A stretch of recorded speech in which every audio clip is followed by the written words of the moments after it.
Alright, that should do it. I appear to be prepped and ready. How nice is that?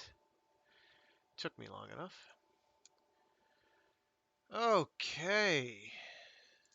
Sorry about the late start. Feeling a bit under the weather, so it's kind of dragged my day down. And my time today is a bit more limited than I'd like, so it's going to be cutting it short. I may have to cut it short, I should say. I would like not to. I'd like very fervently to not cut it short today. All right. There we go. Yes, yes, and yes. All right. Welcome back, I hope, to Storytime Saturdays. I am your narrator for this morning, Fragath. And today we're going to keep reading ourselves some cool pulpy stories. First off will be a story by an individual known as Roger Kuykendall, called We Didn't Do Anything Wrong, Hardly, which is from Astounding Science Fiction, May of 1959.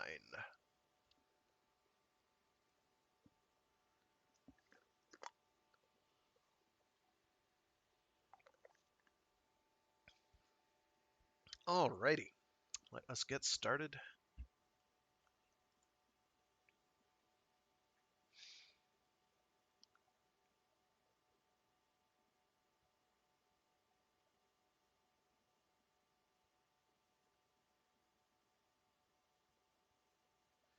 I think this is supposed to be read in some sort of like a Cockney patois, which, considering it's like 29 pages long, 30 pages long, is going to be a smidgen tricky for me to maintain.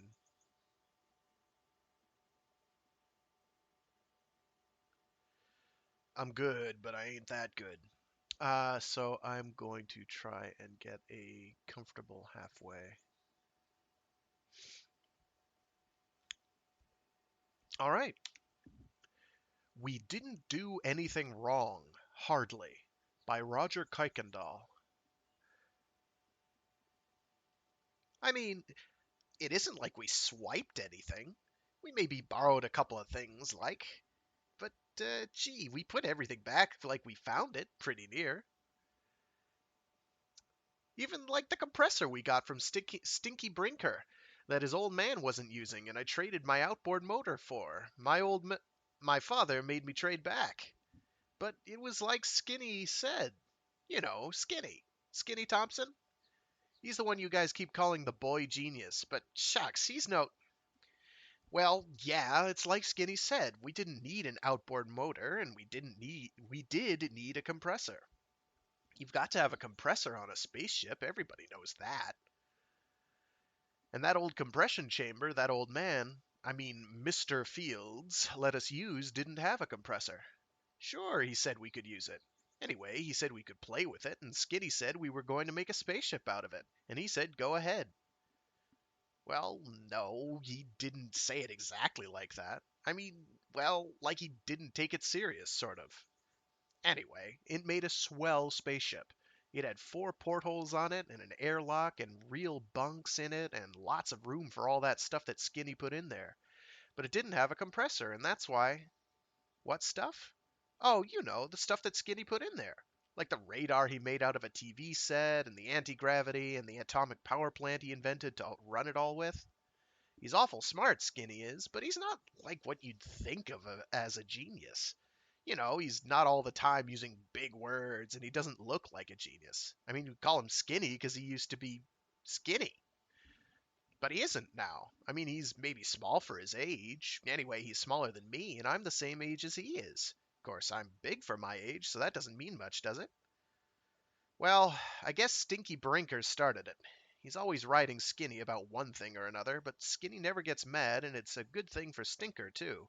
I saw Skinny clean up on a bunch of ninth graders. Well, a couple of them anyway. They were saying, Well, I guess I won't tell you what they were saying. Anyway, Skinny used judo, I guess, because there wasn't much of a fight. Anyway, Stinker said something about how he was going to be a rocket pilot when he grew up, and I told him that Skinny had told me there wouldn't be any rockets, and that anti-gravity would be a thing as soon as it was invented. So Stinker said it would never be invented, and I said it would so, and he said it would not, and I said, well, if you're going to keep interrupting me, how can I... All right. Anyway, Skinny broke into the argument and said that he could prove mathematically that anti-gravity was possible, and Stinky said sure he could, and Skinny said sure he could, and Stinky said sure he could, like that. Honestly, is that any way to argue? I mean, it sounds like two people agreeing, only Stinky keeps going sure, like that, you know? And Stinky, what does he know about mathematics? Yeah, he's had to take remedial arithmetic ever since. No, I don't understand how anti-gravity works. Skinny told me, but it was something about meson flow and stuff like that I didn't understand. The atomic power plant made more sense. Where'd we get what uranium? Gee, no, we couldn't afford uranium, so Skinny invented a hydrogen fusion plant. Anyone can make hydrogen. You just take zinc and sulfuric acid and deuterium? You mean like heavy hydrogen? Nah, Skitty said it would probably work better, but like I said, we couldn't afford anything fancy. As it was, Skinny had to pay $5 or $6 for that special square tubing in the anti-gravity, and the plastic space helmets we had cost us 98 cents each. And it cost $1.50 for the special tube that Skinny needed to make the TV set into a radar. You see, we didn't steal anything, really. It was mostly stuff that was just lying around. Like the TV set was up in my attic, and the old refrigerator that Skinny used the parts to make the atomic power plant out of from. And then a lot of the stuff we already had, like the skin diving suits we made into spacesuits, and the vacuum pump that Skinny had already, and the generator. Sure, we did a lot of skin diving, but that was last summer. That's how we knew about Old Man Brinker's compressor, that Stinky said was his, and I traded my outboard motor for, and had to trade back. And that's how we knew about Mr. Field's old compression chamber, and all like that. The rocket?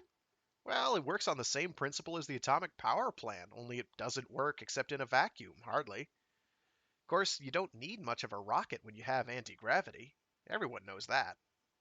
Well, anyway, that's how we built the spaceship, and believe me, it wasn't easy. I mean, with Stinky all the time bothering us and laughing at us. And I had to do a lot of lawn mowing to get money for the square tubing for the anti-gravity and the special tube for the radar and my space helmet. Stinky called the space helmets kid stuff.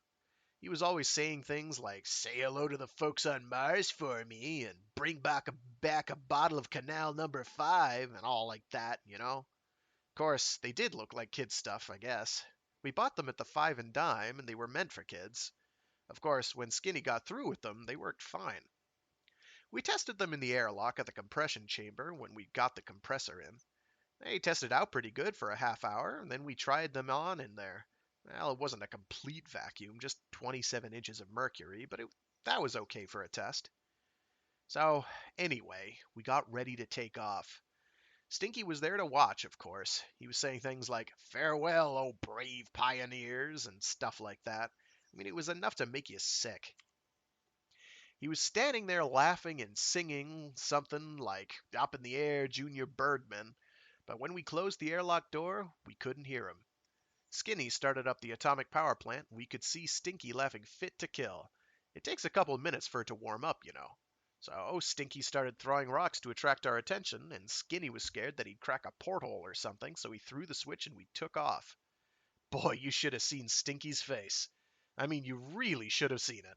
One minute he was laughing, you know, and the next minute he looked like a goldfish. I guess he always did look like a goldfish, but I mean, even more like then. And he was getting smaller and smaller because we had taken off.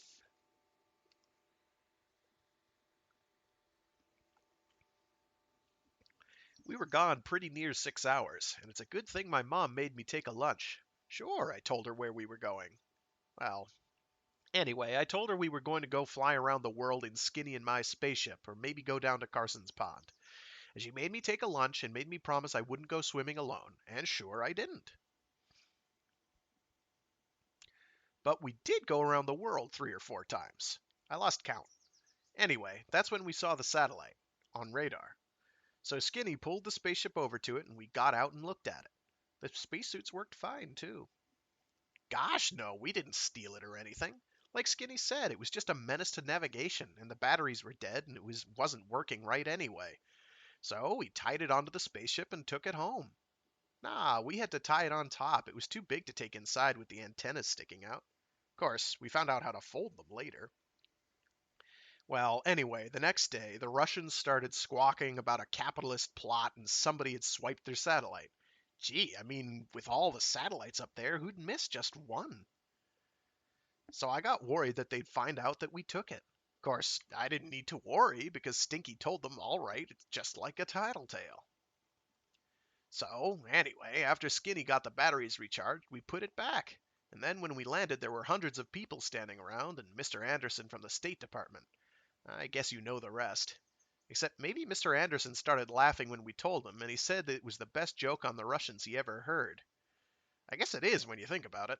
I mean, the Russians complaining about somebody swiping their satellite and then the State Department answering a couple of kids borrowed it, but they put it back. One thing that bothers me, though, we didn't put it back exactly the way we found it. But I guess that doesn't matter. You see, when we put it back, we goofed a little. I mean, we put it back in the same orbit, more or less, but we got it going in the wrong direction. The end. And that was We Didn't Do Anything Wrong, Hardly, by Roger Kuykendall. Aw, that was wholesome. That was wholesome and fun. Actually, the hardest part of that was not laughing, because that was funny. I found it funny. If you didn't find it funny, that's okay too, I guess. Jeez. I guess. I thought it was funny and charming. Corny, sure, but cute for what it was. Alrighty.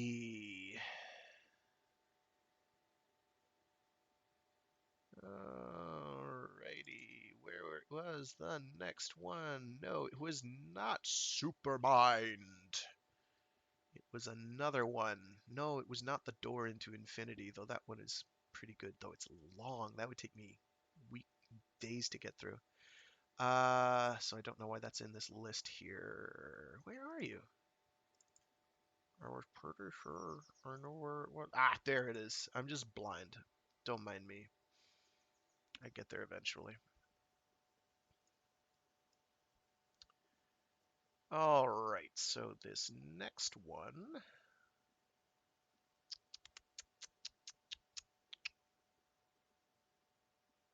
Come on.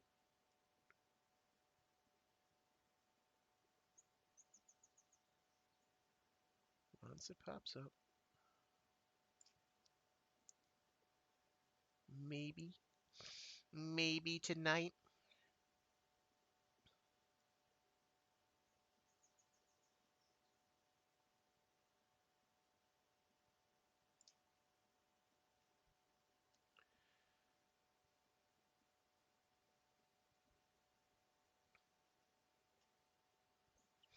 Okay, next up, and let me just get some water in me because fluid is kind of important, especially if I do indeed have a head cold at the moment, or it's allergies. I have never really been prone to allergies, so I don't think it is. All right, here we go. Next up is Gourmet by Alan Kim Lang. From Galaxy Magazine, April 1962. So, similar time era. Gourmet by Alan Kim Lang. This was the endless problem of all spaceship cooks. He had to feed the men tomorrow on what they had eaten today. Unable to get out to the ball game and a long way off from the girls, men on ships think about, talk about, bitch about their food. It's true that woman remains a topic of thoughtful study, but discussion can never replace practice in an art.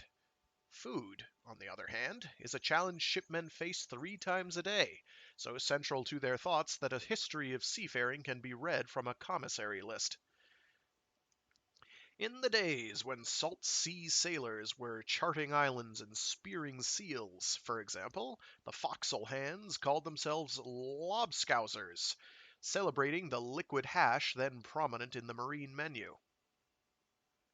The limey sailors got the name of the anti-scorbutic citrus squeezed into his diet, a fruit known to us mariners of a more sophisticated age as only as a garnish for our groundside gin and tonic. And today we Marsmen are called slimeheads, honoring in our title the chlorella and, ooh boy, synodesmus, skenodesmus algae that, by filling up the spaces within, open the road to the larger space without.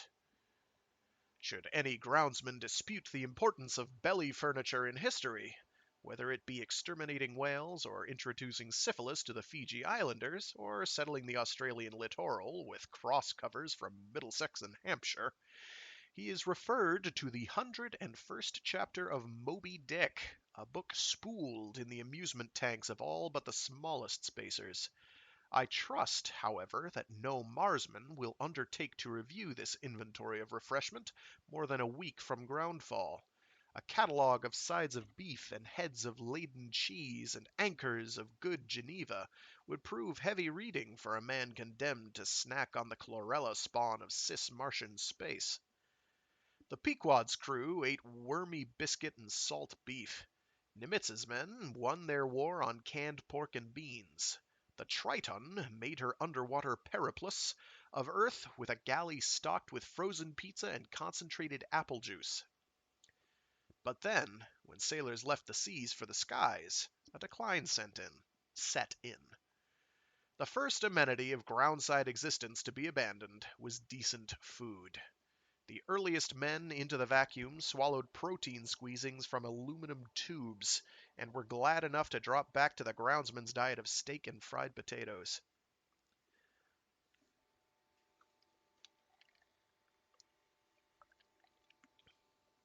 Long before I was a boy in med school, itching to look at a black sky through a viewport, galley science had fulfilled the disgusting exordium of Isaiah 36:12, to feed the slimeheads for breakfast today what was day before yesterday's table scraps and Jake's water. The ship's cook, the man who accomplishes the daily miracle of turning offal into eatables, is in many ways the most vital man aboard a spacer.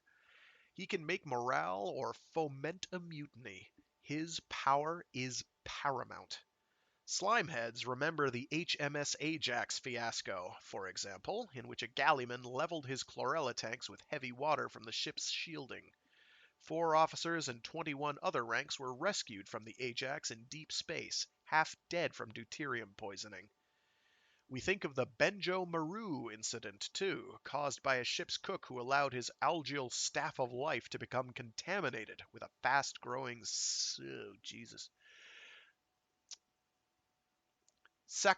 Saccharomyces yeast. The Japanese vessel staggered to her pad at Piano West after a 20-week drunk. The alien yeast had got into the stomach of every man aboard, where it fermented each subsequent bite he ate into a superior grade of sake. And for a third footnote to the ancient observation, God sends food and the devil sends cooks, Marsmen will recall what happened aboard my ship, the Charles Partlow Sail. The sail blasted off from Brady Station in the middle of August, due in at Piano West in early May. In no special hurry, we were taking the low-energy route to Mars, a pathway about as long in time as the human period of gestation. Our cargo consisted mostly of Tien Shen fir seedlings, and some tons of an Arctic grass seed, these to be planted in the Maria,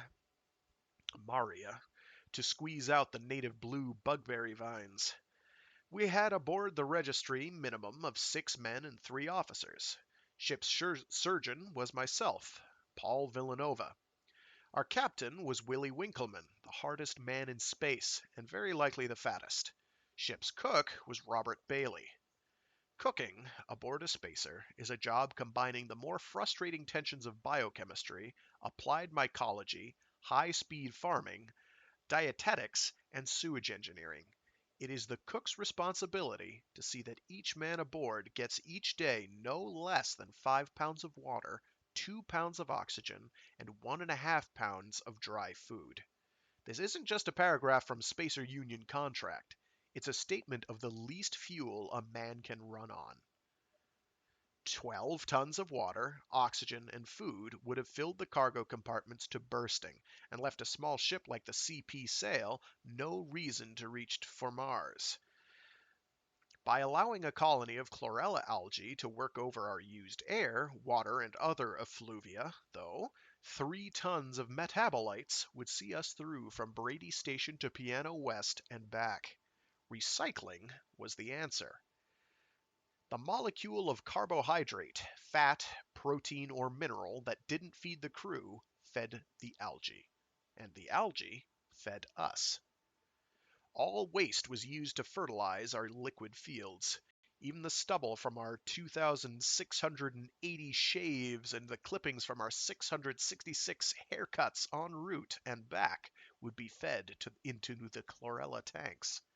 Human hair is rich in essential amino acids. The algae, dried by the cook, bleached with methyl alcohol to kill the smell and make the residue more digestible, disguised and seasoned in 100 ways, served as a sort of meat and potatoes that never quite wore out. Our air and water were equally immortal. Each molecule of oxygen would be conversant with the alveoli of every man aboard by the end of our trip. Every drop of water would have been intimate with the glomeruli of each kidney on the ship before we grounded in. Groundling politicians are right enough when they say that we spacers are a breed apart. We're the one race of men who can't afford the luxury of squeamishness. So, as a minor interruption here, that's a lot of very wordy ways to say they basically run ship resources in terms of keeping the crew fueled on a very tight budget. And every single bit of water and air is gone through every single person at some point because recycling. Okay, back on track. Though I'm signed aboard as ship's surgeon, I seldom lift a knife in space. My employment is more in the nature of a TS card puncher extraordinary. My duties are to serve as whaling wall, morale officer, guardian of the medicinal whiskey, and frustrator of mutual murder. Generally, the man aboard who'd serve as the most popular murder victim is the cook. This trip, the man you love to hate was our captain. If the cook hadn't problems enough with the chemical and psychic duties of his office, Winkleman supplied the want. Captain Willie Winkleman was the sort of man who, if he had to go into space at all, had best do so alone. If the Prussians had a Marine Corps, Winkleman would have done splendidly as drill instructor for their boot camp. His heart was a chip of helium ice. His voice dripped sarcastic acid. The planet Earth was hardly large enough to accommodate a wart as annoying as Willie Winkleman. Cheek by jowl every day in a nacelle the size of a Pullman car, our captain quickly established himself as a major social hemorrhoid. The captain's particular patsy was, of course, young Bailey the cook. It was Winkleman who saw the humorous possibilities in the entry Bailey, Robert on ship's articles. He at once renamed our unfortunate shipmate Belly Robber. It was Winkleman who discussed haute cuisine and the properties of the nobler wines while we munched our algae burgers and sipped coffee that tasted of utility water.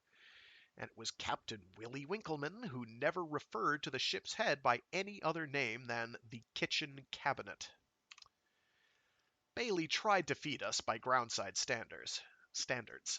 He hid the taste of synthetic methionine, an essential amino acid not synthesized by chlorella, by seasoning our algal repasts with pinches of oregano and thyme. He tinted the pale green dollops of pressed chlorella pink, textured the mass to the consistency of hamburger, and toasted the slabs to a delicate brown in a forlorn attempt to make mock meat.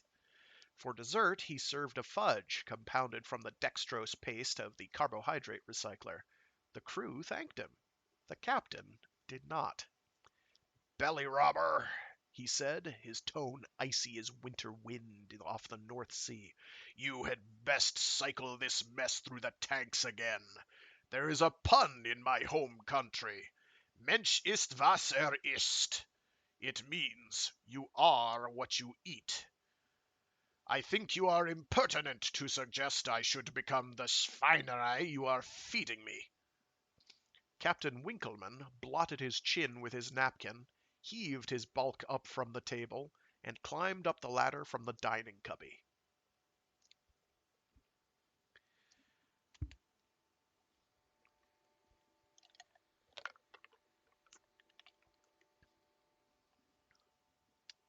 "Doc, do you like Winkleman?" the cook asked me. "Not much," I said. "I suspect that the finest gift our captain can give his mother is to be absent from her on Mother's Day. But we've got to live with him. He's a good man at driving a ship." "I wish he'd leave off driving this cook," Bailey said. "The fat swine." "His plumpness is an unwitting tribute to your cooking, Bailey," I said. "He eats well. We all do. I've dined aboard a lot of spacers in my time, and I will testify that you set a table second to none." Bailey took a handful of dried chlorella from a bin and fingered it. It was green, smelled of swamp, and looked appetizing as a bedsore. "This is what I have to work with," he said. He tossed the stuff back into its bin. "In Ohio, which is my home country, in the presence of ladies, we'd call such garbage horse leavings." "You'll never make Winkleman happy," I said. "Even the simultaneous death of all other human beings could hardly make him smile. Keep up the good work, though, and you'll keep our captain fat." Bailey nodded from his one-man cloud of doom. I got a bottle of rye from medical stores and offered him a therapeutic draft. Sorry. The cook waved my gift aside. "Not now, Doc," he said. "I'm thinking about tomorrow's menu." The product of Bailey's cerebrations was on the mess table at noon the next day. We were each served an individual head of lettuce, dressed with something very like vinegar and oil, spiced with tiny leaves of burnet. Burnet? How Bailey had constructed those synthetic lettuces I can only guess. The hours spent preparing a green chlorella paste, rolling and drying and shaping each artificial leaf, the fitting together of 9 heads like a crisp, three-dimensional jigsaw puzzle. The pièce de résistance was again a hamburger steak, but this time the algal mass that made it up was buried in a rich, meaty gravy that was only faintly green. The essence of steak used in these chlorella cutlets had been sprinkled with a lavish hand. Garlic was richly in evidence. "It's so tender," the radio man joked, "that I can hardly believe it's really steak." Bailey stared across the dining cubby toward Winkleman, silently imploring the captain's ratification of his masterpiece. The big man's pink cheeks bulged and jumped with his chewing. He swallowed. "Belly robber," Winkleman said, "I had almost rather you served me this pond scum raw than have it all mucked up with synthetic onions and cycler salt." "You seem able enough to choke down Bailey's chow, Captain," I said. I gazed at Winkleman's form, bulbous from a lifetime of surfeit feeding. "Yes, I eat it," the captain said, taking and talking through another bite. "But I eat only as a man in the desert will eat worms and grasshoppers to stay alive." "Sir, what in heaven's name do you expect from me?" Bailey pleaded. "Only good food," Winkleman mumbled through his mouthful of disguised algae. He tapped his head with a finger. "This, the brain that guides the ship, cannot be coaxed to work on hog slop. You understand me, belly robber?" Bailey, his hands fisted at his sides, nodded. "Yes, sir, but I really don't know what I can do to please you." "You are a spacer and a ship's cook, not a suburban housefrau with the vapors," Winkleman said. "I do not expect from you hysterics, tantrums, or weeping. Only, can you understand this so simple? Food that will keep my belly content and my brain alive." "Yes, sir," Bailey said, his face a picture of that offense the British term dumb insolence. Winkleman got up and climbed the ladder to the pilot cubicle. I followed him. "Captain," I said, "you're driving Bailey too hard. You're asking him to make bricks without straw." Winkleman regarded me with his pale blue stare. "You think, doctor, that my cruelty to the belly robber is the biliousness of a middle-aged man?" "Frankly, I can't understand your attitude at all," I said. "You accuse me of driving a man to make bricks without straw," Winkleman said. "Very well, doctor. It is my belief that if the Pharaoh's taskmaster had had my firmness of purpose, the children of Israel would have made bricks with stubble. Necessity, doctor, is the mother of invention. I am Bailey's necessity. My unkindness may make him uncomfortable. I doubt that not. But I am forcing him to experiment, to improvise, to widen the horizons of his ingenuity. He will learn somehow to bring good food from chlorella tanks." "You're driving him too hard, sir," I said. "He'll crack." "Bailey will have some $50,000 salary waiting when we ground at Brady Station," Captain Winkleman said.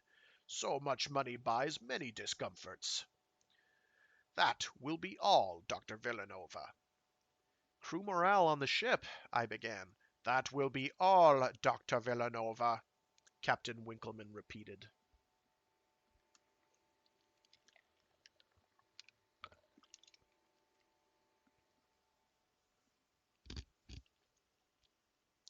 Bailey grew more silent as we threaded our way along the elliptical path to Mars. Each meal he prepared was a fresh attempt to propitiate the appetite of our splenetic captain. Each such offering was condemned by that heartless man. Bailey began to try avoiding the captain at mealtimes, but was frustrated by Winkleman's orders. "Convey my compliments to the chef, please," and the captain would instruct one of the crew, "and ask him to step down here a moment." And the cook would cheerlessly appear in the dining cubby to have his culinary genius acidly called in question again. I myself do not doubt that Bailey was the finest cook ever to go into Hohman orbit. His every meal established a higher benchmark in brilliant galleymanship. We were served, for instance, an ersatz hot turkey supreme. The cheese sauce was almost believable. The chlorella turkey flesh was white and tender. Bailey served with this delicacy a grainy and delicious cornbread, which had extracted from his algae a lipid butter substitute that soaked into the hot bread with a genuinely dairy smell. "Splendid, Bailey," I said. "We are not amused," said Captain Winkleman, accepting a second helping of the pseudo-turkey. "You are improving, belly robber, but only arithmetically. Your first efforts were so hideous as to require a geometric progression of improving excellence to raise them to mere edibility. By the time we are halfway round the sun, I trust you will have learned to cook with the competence of a freshman home economics student. That will be all, Bailey." The crew and my fellow officers were amused by Winkleman's writing of Bailey. They were in addition gratified that the battle between their captain and their cook served to feed them so well. Most spacers embark on an outward voyage somewhat plump, having eaten enough on their last few days aground to smuggle several hundred calories of fat and many memories of good food aboard with them. This trip, none of the men had lost weight during the first 4 months in space. Winkleman, indeed, seemed to have gained. His uniform was taut over his plump backside, and he puffed a bit up the ladders. I was considering suggesting to our captain that he curtail his diet for reasons of health, a bit of advice that would have stood unique in the annals of space medicine, when Winkleman produced his supreme insult to our cook.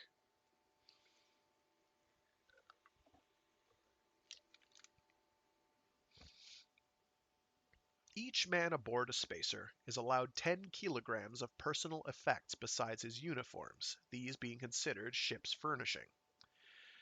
As his rank and responsibility merit, the captain is allowed double this ration. He may thus bring aboard with him some 45 pounds of books, playing cards, knitting wool, whiskey, or what have you to help him while away the hours between the planets. Bailey, I knew for a fact, had used up his weight allowance in bringing aboard a case of spices, marjoram and mint, cosmere, file powder, basil and allspice, and a dozen others. Captain Winkleman was not a reader, and had brought no books. Cards interested him not at all, as card playing implies a sociability alien to his nature. He never drank aboard ship. I had supposed that he'd exercised his option of returning his personal effects weight allowance to the owners for the consideration of $100 a kilogram. To collect the maximum allowance, spacers have been known to come aboard their ship mother naked. But this was not the case with Winkleman. His personal effects baggage, an unlabeled cardboard box, appeared under the table at noon mess some 100 days out from Piano West. Winkleman rested his feet on the mysterious box as he sat to eat. "What disgusting form does the ship's garbage appear in today, belly robber?" he asked the cook. Bailey frowned, but kept his temper, an asceticism in which by now he'd had much practice. "I've been working on the problem of steak, sir," he said. "I think I've whipped the taste. What was left was to get the texture steak-like. Do you understand, sir?" "I understand," Winkleman growled. "You intend that your latest mess should feel like steak to the mouth and not like baby food, right?" "Yes, sir," Bailey said. "Well, I squeezed the steak substrate, chlorella, of course, with all sorts of special seasonings, through a sieve and blanched the strands in hot algal oil. Then I chopped those strands to bits and rolled them out. Voila! I had something very close in texture to the muscle fibers of genuine meat." "Remarkable, Bailey," I said.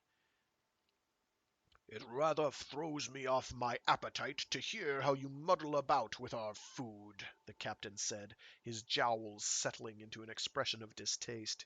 "It's quite all right to eat lobster, for example, but I never cared to see the ugly beast boiled before my eyes. Detail spoils the meal." Bailey lifted the cover off the electric warming pan at the center of the table and tenderly lifted a small steak onto each of our plates. "Try it," he urged the captain. Captain Winkleman sliced off a corner of his algal steak. The color was an excellent medium rare. The odor was the rich smell of fresh broiled beef. Winkleman bit down, chewed, swallowed. "Not too bad, belly robber," he said, nodding. Bailey grinned and bobbed his head, his hands folded before him in an ecstasy of pleasure. A kind word from the captain bettered the ruffles and flourishes of a more reasonable man. "But it still needs something," Winkleman went on, slicing off another portion of the tasty chlorella. "Aha! I have it." "Yes, sir?" Bailey asked. "This, belly robber." Winkleman reached beneath the mess table and ripped open his cardboard carton. He brought out a bottle and unscrewed the cap. "Ketchup," he said, splattering the red juice over Bailey's masterpiece. "The scarlet burial shroud for the failures of cooks." Lifting a hunk of the steak, streaming ketchup, to his mouth, Winkleman chewed. "Just the thing," he smiled. "Damn you!" Bailey shouted. Winkleman's smile flicked off, and his blue eyes pierced the cook. "Sir," Bailey added. "That's better. Winkleman said, and took another bite. He said meditatively, "Used with caution, and only by myself, I believe I have sufficient ketchup here to see me through to Mars. Please keep a bottle on the table for all my future meals, belly rubber." "But, sir," Bailey began. "You must realize, belly robber, that a dyspeptic captain is a threat to the welfare of his ship. Were I to continue eating your surrealistic slops for another 100 days, without the small consolation of this sauce I had the foresight to bring with me, I'd likely be in no condition to jet us safely down to the Piano West pad. Do you understand, belly robber?" he demanded. "I understand that you're an ungrateful, impossible, square-headed, slave-driving—" "Watch your noun," Winkleman cautioned the cook. "Your adjectives are insubordinate. Your noun might prove mutinous." "Captain, you've gone too far," I said. Bailey, his fists knotted, was scarlet, his chest heaving with emotion. "Doctor, I must point out to you that it ill behooves the ship's surgeon to side with the cook against the captain," Winkleman said. "Sir, Bailey has tried hard to please you," I said. "The other officers and the men have been more than satisfied with his work." "That only suggests atrophy of their taste buds," Winkleman said. "Doctor, you are excused. As are you, belly robber," he added.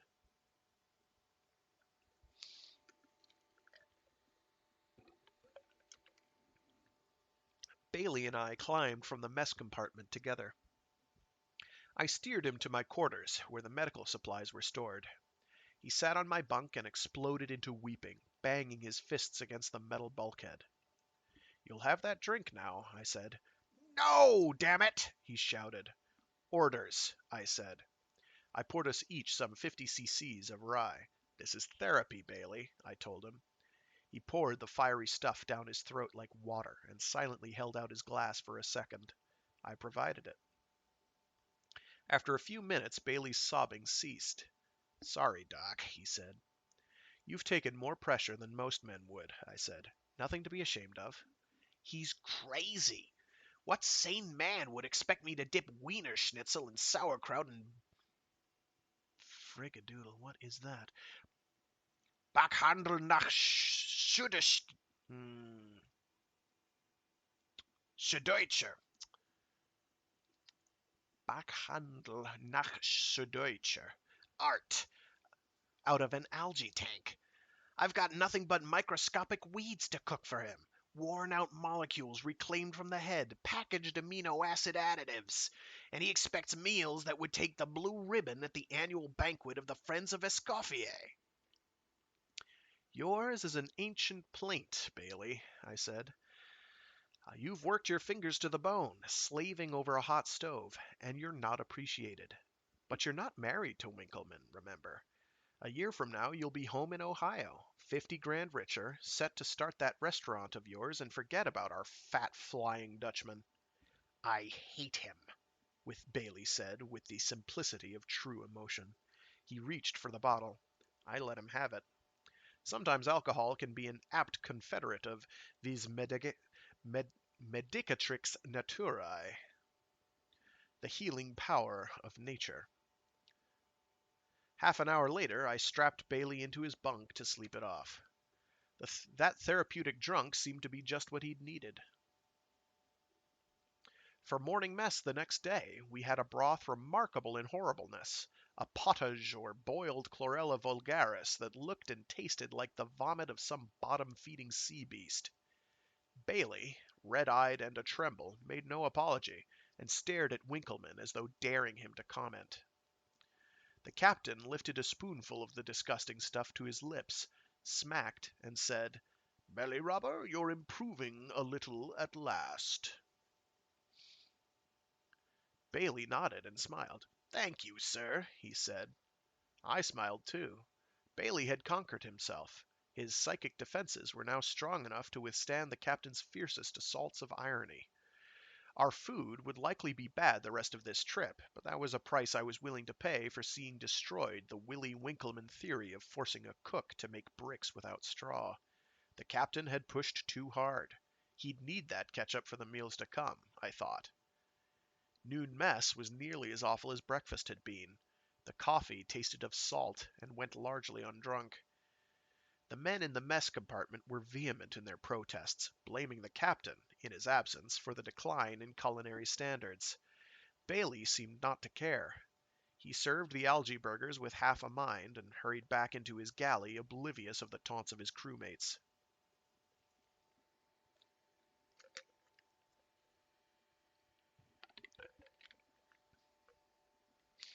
There being only 3 seats in the sail's mess compartment, we ate our meals in 3 shifts. That evening, going down the ladder to supper, my nose was met with a spine-tingling barbecue tang, a smell to make a man think of gray charcoal glowing in a picnic brazier, of cicadas chirping and green grass underfoot, of the pop and hiss of canned beer being church-keyed.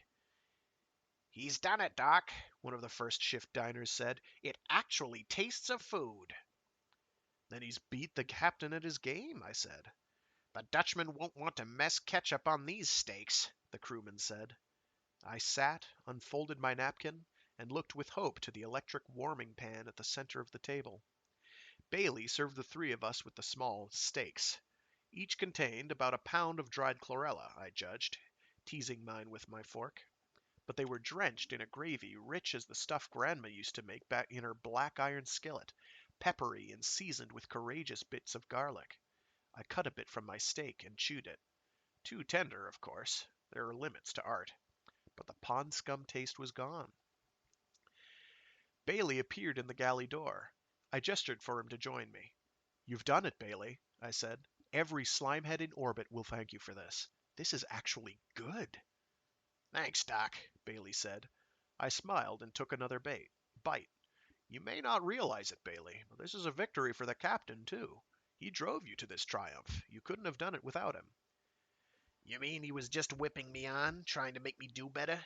Bailey asked. "He was driving you to do the impossible," I said, "and you did it. Our captain may be a hard man, Bailey, but he did know how to coax maximum performance out of his ship's cook." Bailey stood up. "Do you like Captain Winkleman, Doctor?" he asked. I thought about his question a moment. Winkleman was good at his job.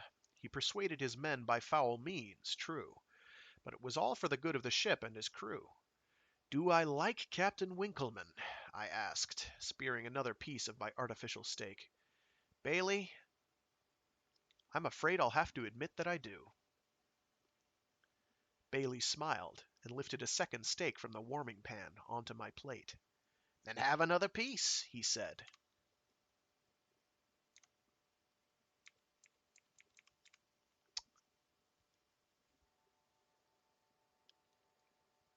And that was Gourmet by Alan Kim Lang.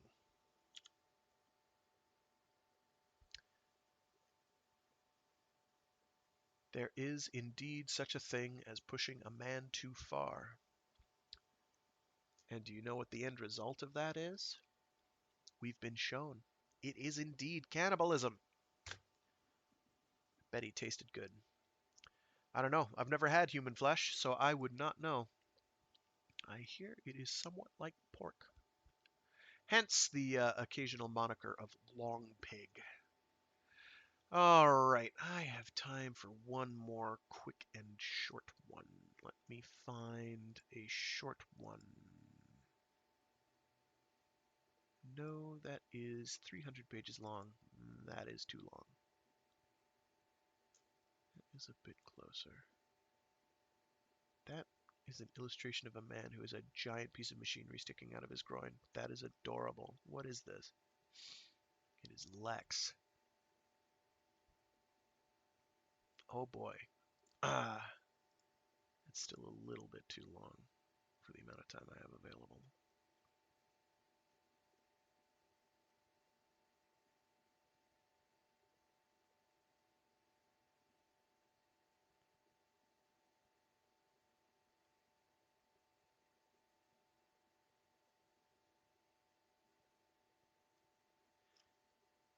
Oh, come now. I wish this showed the page count and not the file size.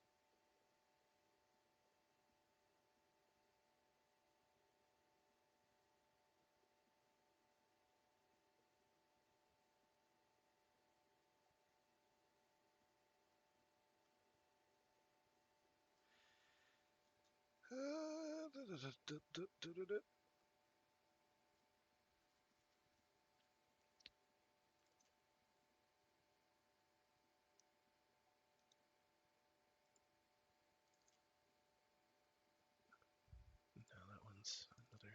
Oh, the Jupiter weapon. I think I've read that one before. Yeah, we've done that one. We've already done that one. No. Okay, okay.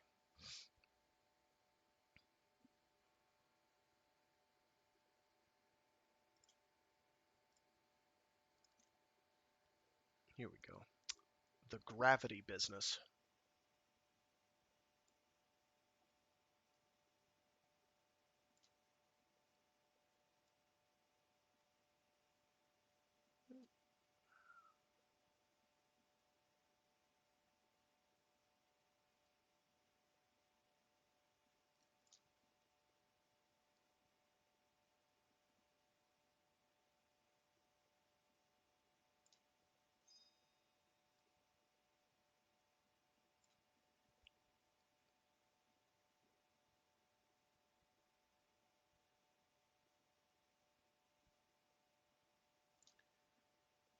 Now if it'll, like, do what I tell it to do.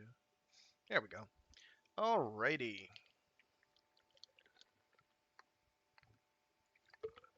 This is another oldie. From Galaxy Magazine of January 1956. All right. The Gravity Business by James E. Gunn.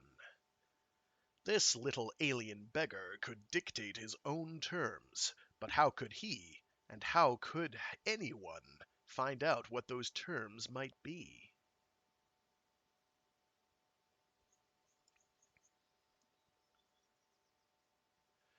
The flivver descended vertically toward the green planet encircling the old orange sun. It was a spaceship, but not the kind men had once dreamed about. The flivver was shaped like a crude bullet, blunt at one end of a fat cylinder and tapering abruptly to a point at the other. It had been slapped together out of sheet metal and insulation board, and it sold, fully equipped, for $15,730. It didn't behave like a spaceship, either. As it hurtled down, its speed increased with dramatic swiftness. Then, at the last instant before impact, it stopped.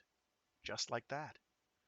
A moment later, it thumped the last few inches into the ankle-deep grass and knee-high white flowers of the meadow. It was a shock of a jar that made the sheet metal walls boom like thunder machines. The flivver rocked unsteadily on its flat stern before it decided to stay upright. Then all was quiet outside. Inside the big central cabin, Grandpa waved his perket irately in the air. Now look what you made me do.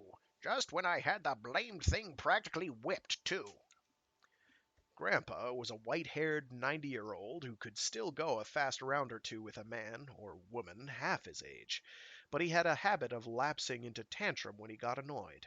Now, Grandpa, Fred soothed, but his face was concerned. Fred, once called Young Fred, was Grandpa's only son. He was 60, and his hair had begun to gray at the temples. That landing was pretty rough, Junior. Junior was Fred's only son. Because he was 35 and capable of exercising adult judgment, and because he had the youngest adult reflexes, he sat in the pilot's chair, the control stick between his knees, his thumb still over the on-off button on top. "I know it, Fred," he said, frowning. "This world fooled me. It has a diameter less than that of Mercury, and yet a gravitational pull as great as the Earth.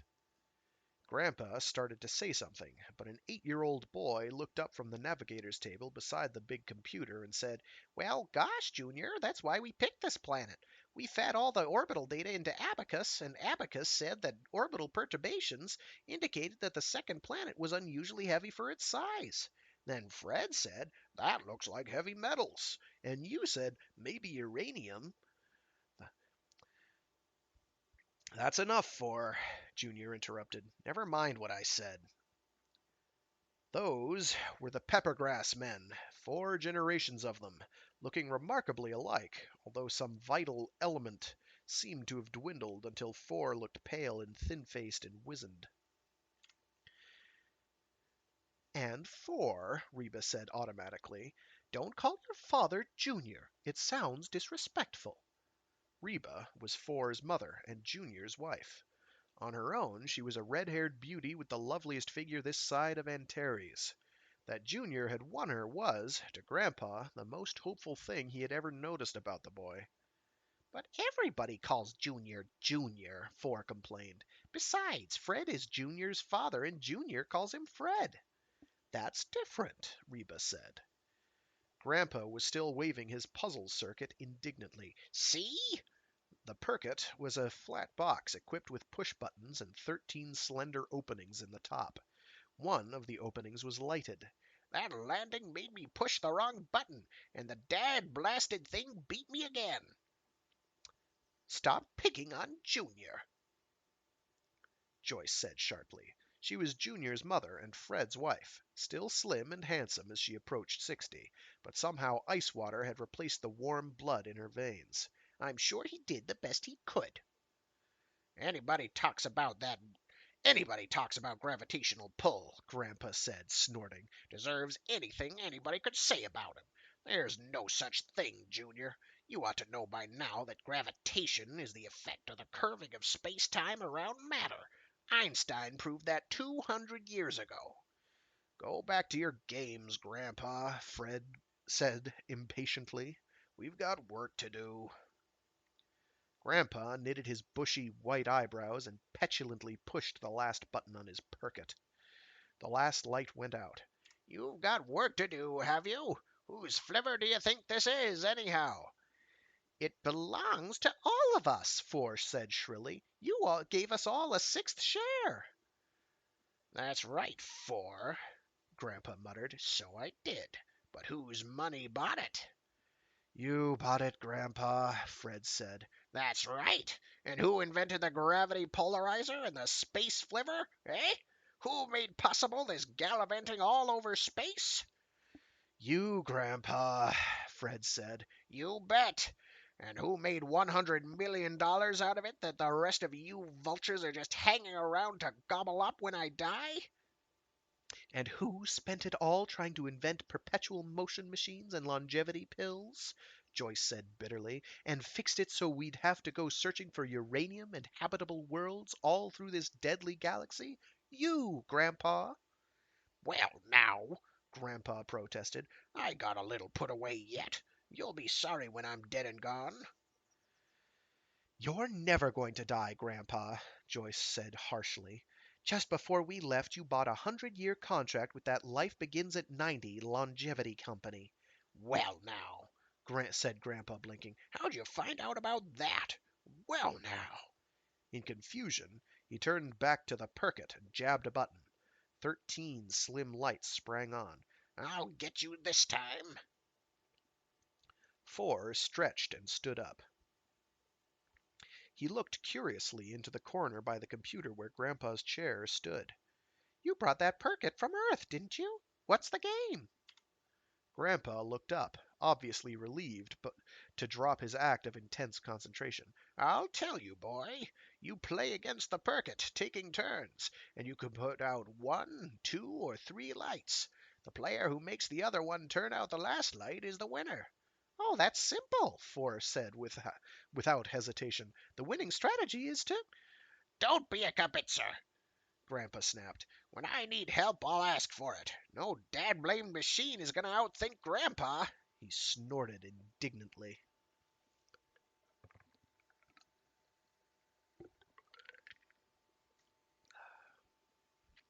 Four shrugged his narrow shoulders and wandered to the view screen. Within it was the green horizon, curving noticeably. Four angled the picture in toward the ship, sweeping through green, peaceful woodland and plain and blue lake until he stared down into the meadow at the flivver's stern. "Look!" he said suddenly. "This planet not only has flora, it has fauna." He rushed to the airlock. "Four!" Reba called out warningly. "It's all right, Reba," Four assured her. "The air is within 1% of Earth normal, and the bioanalyzer can find no microorganisms viable within the Terran spectrum."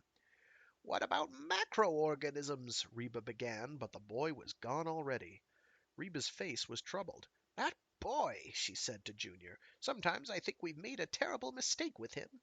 He should have friends, playmates. He's more like a little old man than a boy." But Junior nodded meaningfully at Fred and disappeared into the chart room.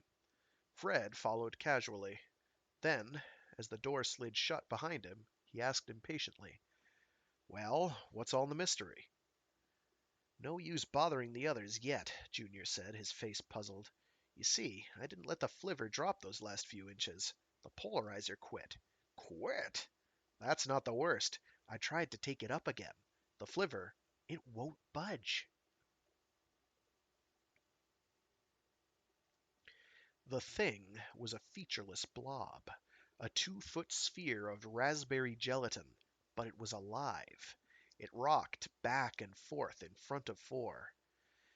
It opened a raspberry-colored pseudo-mouth and said plaintively, "Fweep? Fweep?" Joyce drew her chair farther back toward the wall, revulsion on her face. "Four, get that nasty thing out of here." "You mean Fweep?" Four asked in astonishment. "I mean that thing, whatever you call it." Joyce fluttered her hand impatiently. "Get it out!"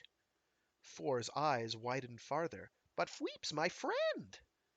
"Nonsense," Joyce said sharply. "Earthmen don't make friends with aliens. And that's nothing but a blob." "Fweep?" queried the raspberry lips. "Fweep?" "If it's Four's friend," Reba said firmly, "it can stay. If you don't like to be around it, Grammy, you can always go to your own room." Joyce stood up indignantly. "Well, and don't call me Grammy. It makes me sound as old as that old goat over there." She glared malignantly at Grandpa. "If you'd rather have that blob than me, well." She swept grandly out of the central cabin and into one of the private rooms that opened out from it. "Fweep?" asked the blob. "Sure," Four said. "Go ahead, Fweep. I mean, sweep." Swiftly the sphere rolled across the floor. Behind it was left a narrow path of sparkling clean tile. Grandpa glanced warily at Joyce's door to make sure it was completely closed, and then cocked a white eyebrow at Reba. "Good for you, Reba," he said admiringly. "For 40 years now I've wanted to do that. Never had the nerve." "Why, thanks, Grandpa," Reba said, surprised. "I like you, gal. Never forget it." "I like you too, Grandpa. If you'd been a few years younger, Junior would have had competition." "You bet he would." Grandpa leaned back and cackled. Then he leaned over confidently toward Reba and whispered, "Beats me why you ever married a jerk like Junior, anyhow."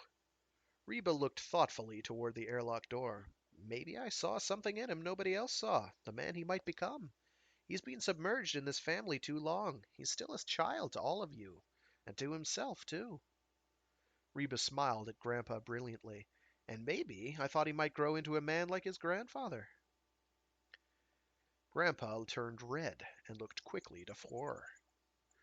The boy was staring intently at Fweep. "What you doing for?" "Trying to figure out what Fweep does with the sweepings," Four said absently. "The outer inch or two of his body gets cloudy and then slowly clears. I think I'll try him with a bigger particle." "That's the idea, For. You'll be a peppergrass yet. How about building me a perket?" "You get the other one figured out?" "It was easy," Grandpa said breezily, "once you understood the principle. The player who moved the second could always win if he used the right strategy. Dividing the 13 lights into 3 sections of 4 each, That's right, Four agreed. I can make you a new one by cannibalizing the other Perkit, but I'll need a few extra parts. Grandpa pushed the wall beside his chair, and a drawer slid out of it. Inside were row after row of nipple-topped, flat-sided, flexible free-fall bottles and a battered cigar box. Thought you'd say that, he said, picking out the box. Help yourself. With the other hand, he lifted out one of the bottles and took a long drag on it. Ah, he sighed, wiped his mouth with the back of his hand, and carefully put the bottle away. What is that stuff you drink, Grandpa? Four asked. Tonic, boy. Keeps me young and frisky. Now, about that Perkit. Did you ever work on Niccolo Tartaglia's puzzle about the three lovely brides, the three jealous husbands, the river, and the two-passenger rowboat? Yep, Grandpa said. Too easy. Four thought a moment. There's a modern variation with three missionaries and three cannibals. Same river, same rowboat, and only one of the cannibals can row. If the cannibals outnumber the missionaries, Sounds good, boy, Grandpa said eagerly. Whip it up for me. okay, Grandpa. Four looked at Fweep again. The translucent sphere had paused at Grandpa's feet. Grandpa reached down to pat it. For an instant his hand disappeared into Fweep, and then the alien creature rolled away. This time its path seemed crooked. Its gelatinous form jiggled. Ick! It said. As if in response, the flivver vibrated. Grandpa looked querulously toward the airlock. Flivver shouldn't shake like that, not with the polarizer turned on. The airlock door swung inward. Through the oval doorway walked Fred, followed closely by Junior. They were sweat-stained and weary, scintillation counters dangling heavily from their belts. Any luck? Reba asked brightly. Do we look it? Junior grumbled. Where's Joyce? Asked Fred. Might as well get everybody in on this at once. Joyce! The door to his wife's room opened instantly. Behind it, Joyce was regal and slim. The pose was spoiled immediately by her avid question.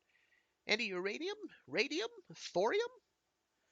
No, Fred said slowly, and no heavy metals either. There's a few low-grade iron deposits, and that's it. Then what makes this planet so heavy? Reba asked. Junior shrugged helplessly and collapsed into a chair. Your guess is as good as anybody's. Then we've wasted another week on a worthless rock, Joyce complained. She turned savagely on Fred. This was going to make us all filthy rich. We were going to find radioactives and retire to Earth like billionaires. And all we've done is spent a year of our lives in this cramped old flivver, and we don't have many of them to spare. She glared venomously at Grandpa. We've still got Fweepland, Four said solemnly. Fweepland? Reba repeated. The planet. It's not big, but it's fertile and it's harmless. As real estate, it's worth almost as much as if it were solid uranium. A good thing, too, Junior said glumly, because this looks like the end of our search. Short of a miracle, we'll spend the rest of our lives right here, involuntary colonists. Joyce spun on him. You're joking, she screeched. I wish I were, Junior said, but the polarizer won't work. Either it's broken or there's something about the gravity around here that just won't polarize. It's these 23 models, Grandpa put in disgustedly. They never were any good.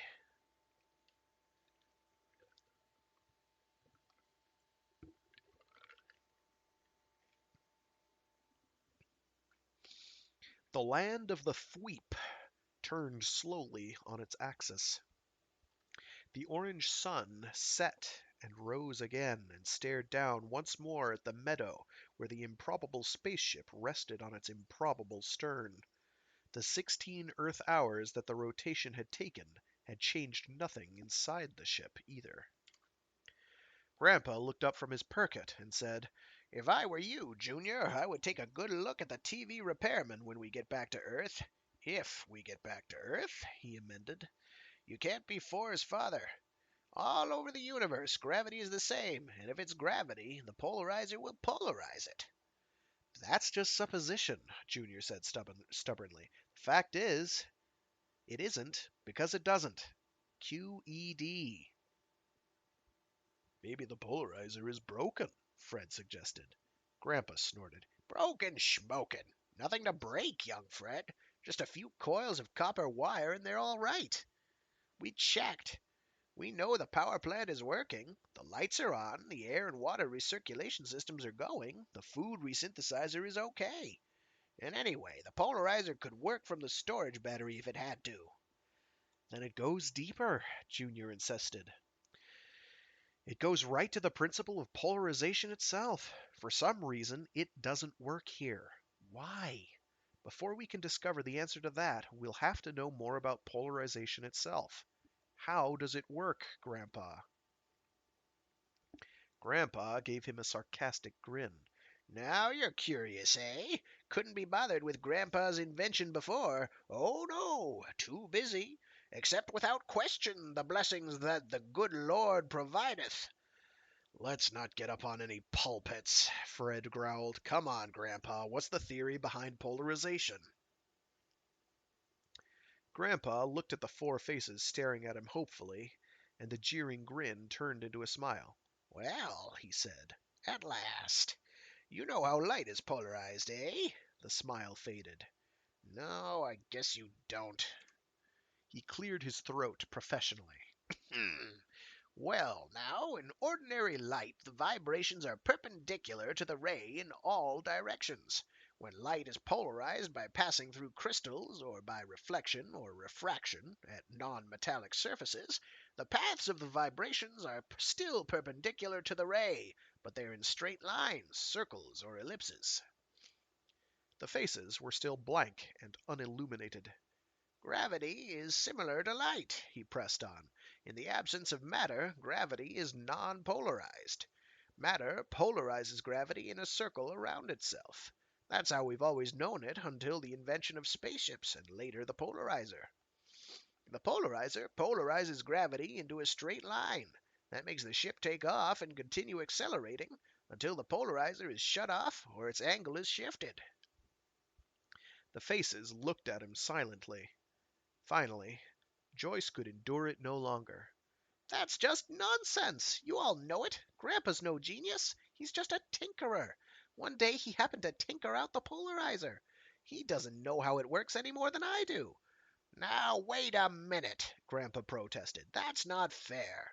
Maybe I didn't figure out the theory myself, but I read everything the scientists ever wrote about it.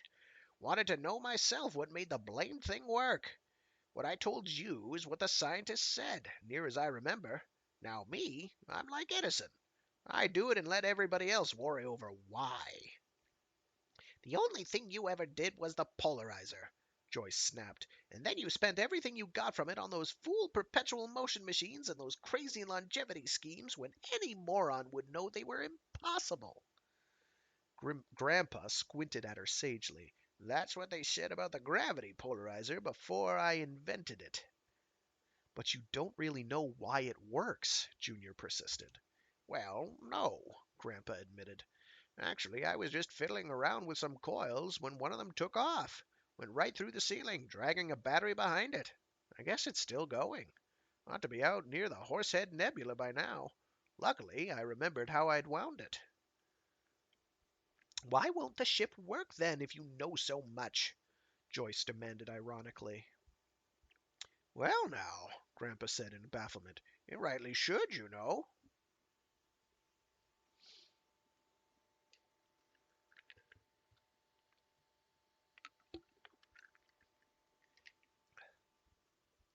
We're stuck, Reba said softly. We might as well admit it. All we can do is set the transmitter to send out an automatic distress call, which, Joyce interrupted, might get picked up in a few centuries. And make the best of what we've got, Reba went on, unheeding. If we look at it the right way, it's quite a lot. A beautiful, fertile world.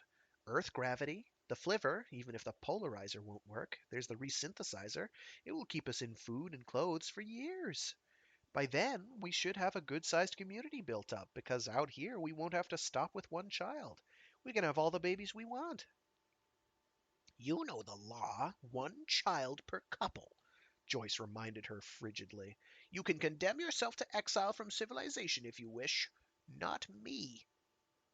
Junior frowned at his wife. I believe you're actually glad it happened. I could think of worse things, Reba said. I like your spunk, Reeb, Grandpa muttered. Speaking of children, Junior said, where's Four? Here. Four came through the airlock and trudged across the room, carrying a curious contraption made of tripod legs, supporting a small box from which dangled a plumb bob. Behind Four, like a round raspberry shadow, rolled Fweep. Fweep? It queried hopefully. Not now, said Four. Where have you been? Reba asked anxiously. What have you been doing? I've been all over Fweepland, Four said wearily, trying to locate its center of gravity. Well, Fred prompted. It shifts. That's impossible, said Junior. Not for Fweep, Four replied. And what do you mean by that? Joyce suspiciously asked. It shifted, Four explained patiently, because Fweep kept following me. Fweep? Junior repeated stupidly. Fweep? Fweep said eagerly. He's why the flivver won't work. What Grandpa invented was a linear polarizer. Fweep is a circular polarizer. He's what makes this planet so heavy. He's why we can't leave. The land of Fweep rotated once on its axis, and Grandpa lowered the nippled bottle from his lips. He sighed. I got it figured out, Four, he said, holding out the perket proudly. A missionary takes over a non-rowing type cannibal, leaves him there, and then the rowing cannibal takes over the other cannibal and leaves him there. And not now, Grandpa, Four said inattentively as he watched Fweep making the grand tour of the cabin. The raspberry sphere swept over a scattering of crumbs, engulfed them, absorbed them. Four looked at Joyce. Joyce was watching Fweep too. Rat poison? Four asked. Joyce started guiltily. How did you know? There's no use trying to poison Fweep, Four said calmly. He's got no enzymes to act on, no nervous system to paralyze. He doesn't even use what he eats on a molecular level at all. What level does he use? Junior wanted to know. Point the scintillation counter at him. Junior dug one of the counters out of the supply cabinet and aimed the pickup at Fweep. The counter began to hum. As Fweep approached, the hum rose in pitch. As it passed, the hum dropped. Junior looked at the counter's dial. He's radioactive, all right. Not much, but enough. But where does he get the radioactive material? He uses ordinary matter, Four said. He must have used up the few deposits of natural radioactives a long time ago. He uses ordinary substances on an atomic level? Junior said, unbelievingly. Four nodded. And that skin of his, whatever it is he uses for skin, is more efficient in stopping particle emissions than several feet of lead. Fred studied Fweep thoughtfully. Maybe we could feed him enough enriched uranium from the pile to put him over the critical mass. And blow him up? I don't think that's possible, but even if it were, it might be a trifle more than disastrous for us. Four giggled at the thought. Joyce glared at him furiously. Four, act your age. We've got to do something with him. It's preposterous that we should be detained here at the whim of a mere blob. I don't figure it's a whim, Grandpa said. Circular gravity is what he's got to have for one reason or another, so he just naturally bends the space-time continuum around him. Conscious or subconscious, I don't know. But protoplasm is always more efficient than machines, so the flivver won't move. I don't care why that thing does it, Joyce said icily. I want it stopped, and the sooner the better. If it won't turn the gravity off, we'll just have to do away with it. How? Asked Four. Fweep's skin is pretty close to impervious, and you can't shoot him, stab him, or poison him. He doesn't breathe, so you can't drown or strangle him. You can't imprison him. He eats everything. And violence might be more dangerous to us than to him. Right now, Fweep is friendly, but suppose he got mad. He could lower his radioactive shield, or he might increase the gravity by a few times. Either way, you'd feel rather uncomfortable, Grammy. Don't call me Grammy. Well, what are we going to do? Just sit around and wait for that thing to die? We'd have a long wait, For observed. Fweep is the only one of his kind on this planet. Well, Probably he's immortal. And he doesn't reproduce? Reba asked sympathetically. Probably not. If he doesn't die, there's no point in reproduction. Reproduction is nature's way of providing racial immortality to mortal creatures. But he must have some way of reproduction, Reba argued. An egg or something. He couldn't just have sprung into being as he is now. Maybe he developed, Four offered. It seems to me that he's bigger than when we first landed. He must have been here a long, long time, Fred said. Fweepland, as Four calls it, kept its atmosphere and its water, which a planet this size ordinarily would have lost by now. Reba looked at Fweep kindly.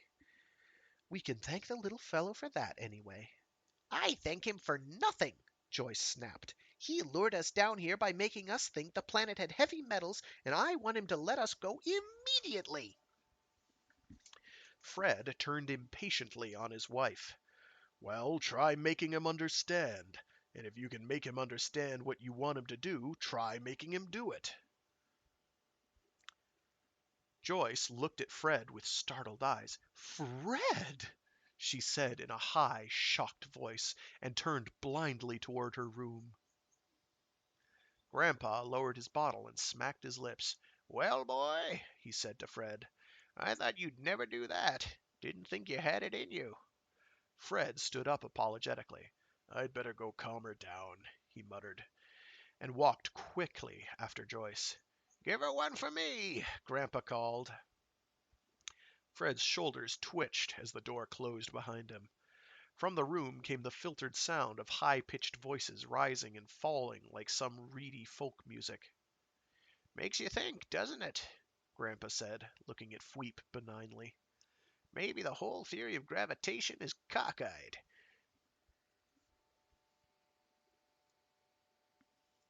Whoops. Maybe there's a Fweep for every planet and sun, big and little, polarizing the gravity in circles, and the matter business is not a cause but a result. What I can't understand, Junior said thoughtfully, is why the polarizer worked for a little while when we landed, long enough to keep us from being squashed, and then quit. Fweep didn't recognize it immediately, didn't know what it was or where it came from, Four explained. All he knew was that he didn't like linear polarization and he neutralized it as soon as he could. That's when we dropped.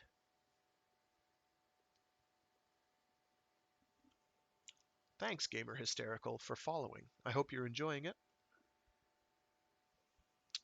I do this every Saturday. Linear polarization is uncomfortable for him, is it? Grandpa said. Makes you wonder how something like Fweep could ever develop. He's no more improbable than people, said Four.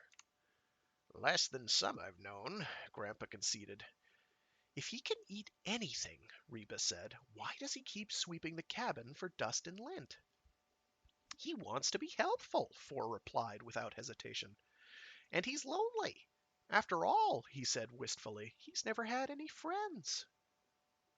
How do you know all these things? Joyce asked from her doorway, excitement in her voice. Can you talk to it? Behind her, Fred said, Now, Joyce, you promised. But this is important. Joyce cut him off eagerly. Can you talk to it, I mean? Some, Four admitted. Have you asked it to let us go? Yes. Well, what did it say? He said he didn't want his friend to leave him. At the word, Fweep rolled swiftly across the floor and bounced into Four's lap. It nestled against him lovingly and opened raspberry lips. Friend, it said. Well, now, Grandpa said maliciously, his eye on Joyce, that's no problem. We can just leave 4 here with Fweep. In a voice filled with sanctimonious concern, Joyce said, That's quite a sacrifice to ask, but Joyce! Reba cried, horrified. Grandpa was joking, but you actually mean it. 4 is only a baby, and yet you'd let him. Never mind, Reba, 4 said evenly. It was just what I was going to suggest myself. It's the one really logical solution. Friend, said Fweep gently.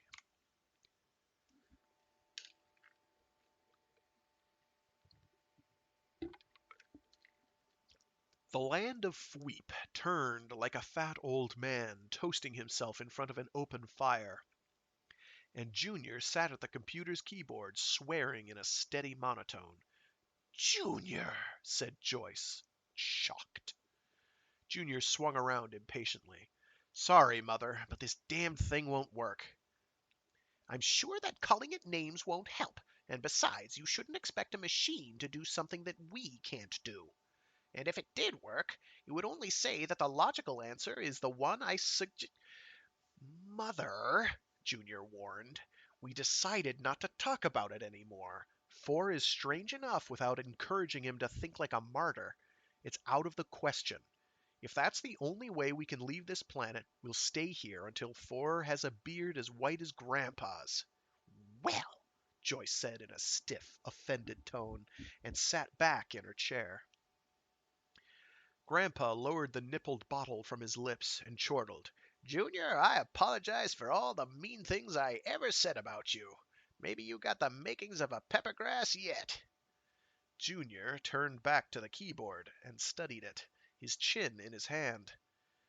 It's just a matter of stating the problem in terms the computer can work on. I take it all back, said Grandpa.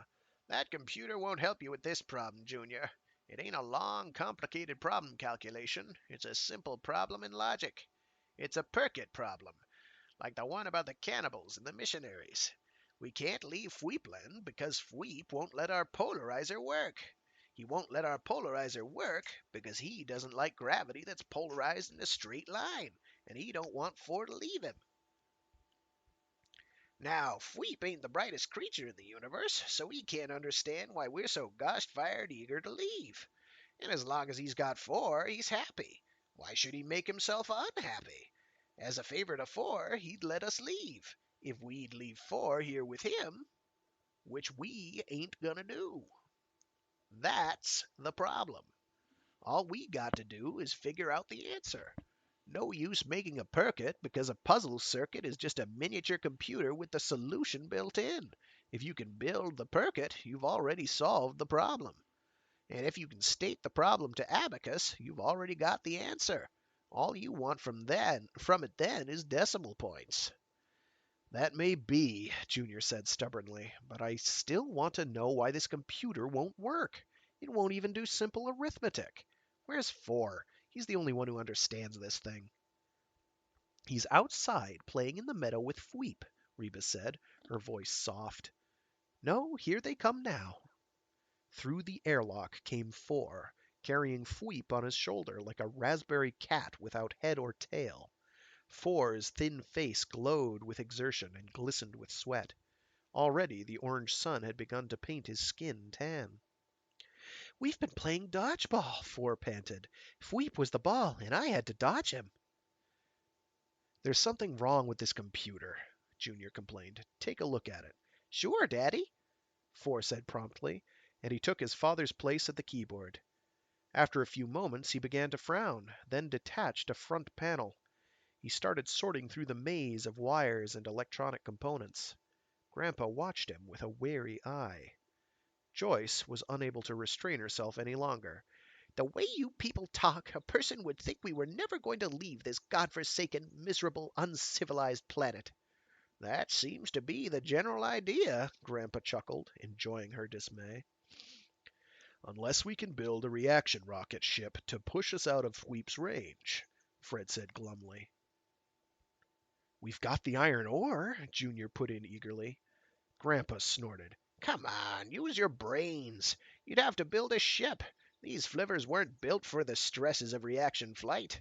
By the time you've solved all the problems of motors and alloys and rocket tube linings, fuel, ship construction, personnel protection, and all the rest of it, this planet would be another Detroit, and your great great great grandchildren would be living in it. You couldn't build a blast furnace even if you had the complete congressional microfilm library. You'd do better trying to figure out how Fweep does what he does and doing some practicing on that.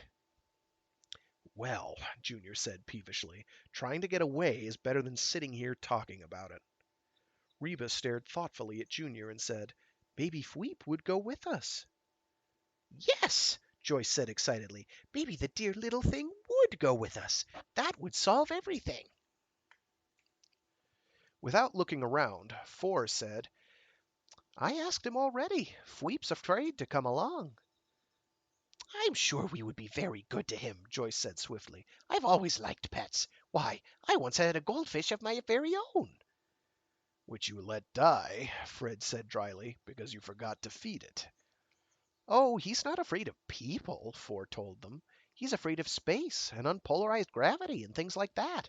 He's lived here all his life. That's a long time, and it makes him feel awfully funny just to think about leaving. He says he can still remember the way our linear gravitation felt inside when we landed. Well, Joyce said firmly, he'll just have to fight it, that's all. If a person let that kind of neurotic impulse rule his life, he'd be completely demoralized in no time. Four glanced over his shoulder at Joyce, as if to see if she were joking. Shaking his head, he returned to the computer's innards. A moment later, he swung around and stared accusingly at Grandpa. You've cannibalized Abacus.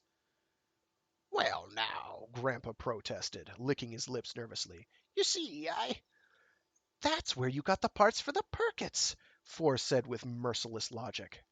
Joyce stood up virtuously and shook her finger at Grandpa.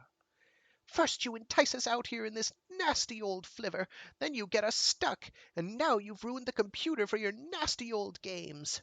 Well, now, Grandpa blustered, the goldarn thing wouldn't work, would it?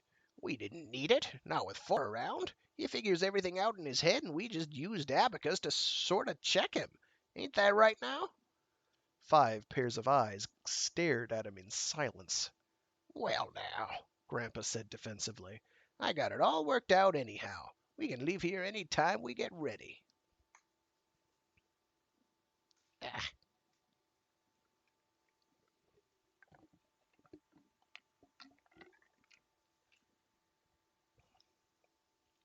The land of the Fweep turned and grew small in the view screen, and Junior sat in the pilot's chair, his hand on the control stick, his eyes fixed on the moving dials in front of him. There were 3 others in the room. Reba, who looked at the dwindling Fweepland and sighed, Joyce, who sat tautly in her chair, her face fixed and unbelieving, and Fred, who looked at Joyce and shook his head. Grandpa opened the door to his room and stepped cockily into the central cabin, shutting the door behind him. well, he demanded confidently, are we heading for Earth? Junior gestured toward the screen. If Four's coordinates are right. Speaking of coordinates, Grandpa said briskly, make sure we got the coordinates of Fweepland. It'll take a long time for that atmosphere to dissipate. A nice little world like that is worth its weight in uranium to a good real estate salesman. How did you do it? Joyce challenged.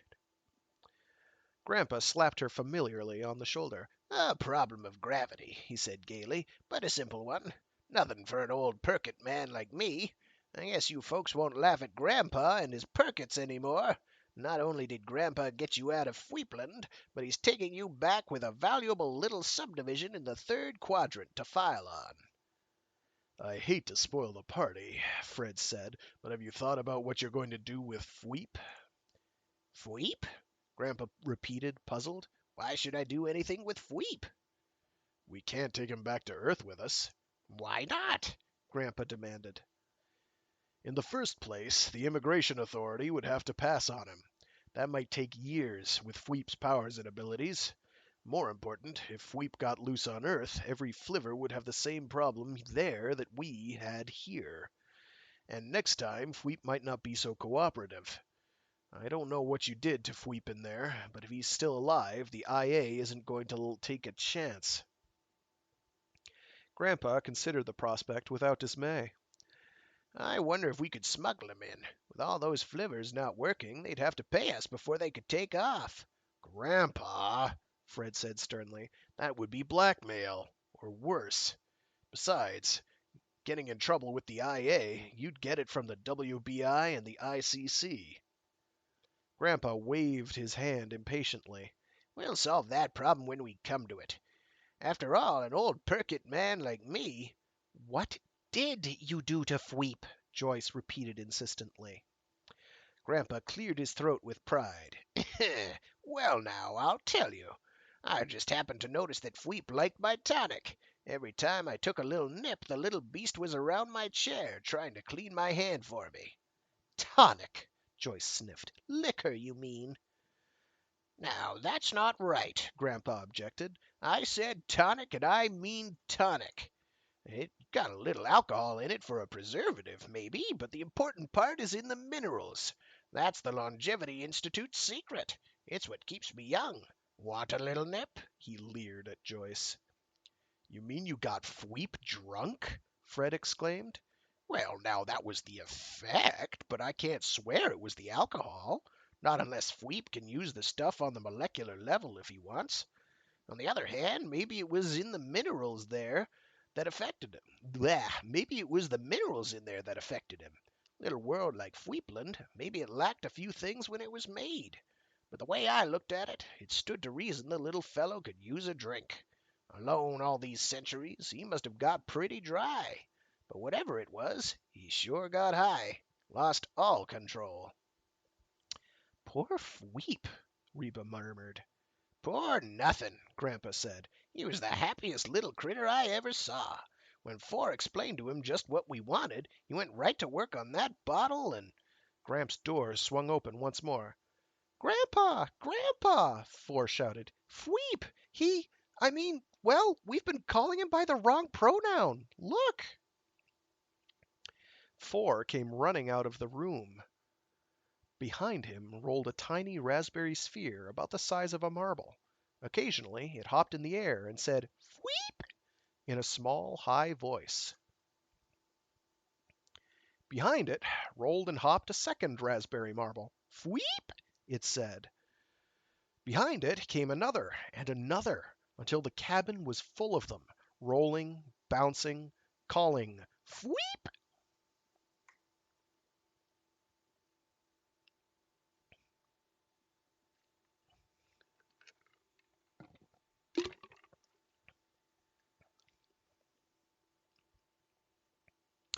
Dazedly, Junior counted them.